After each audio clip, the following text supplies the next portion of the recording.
Titanic கப்பல் கடல்ல மூழ்கினப்போ அதுக்கு பக்கத்துல 3 கப்பல் இருந்துச்சு. அதுல முதல் கப்பல் தான் 7 கிலோமீட்டர் தொலைவில் இருந்த ஒரு கடல் கொள்ளையர்கள்.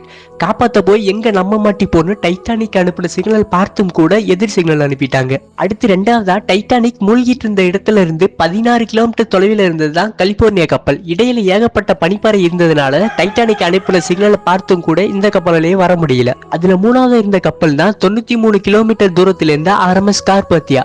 டைட்டானிக் அனுப்பின சிக்னலை பார்த்த உடனே கப்பலை திருப்பி பல பனிப்பாறையில கடந்து படுவேகமா டைட்டானிக் நோக்கி வர ஆரம்பிக்குது. டைட்டானிக் வெளிவந்த புதுசுல ஆர்எம்எஸ் கார்பாத்தியாக்கு மக்கள் வரத்து குறைஞ்சு போய் ஆர்எம்எஸ் டைட்டானிக்கு செல்வாக்கு அதிகரிச்சு போச்சு.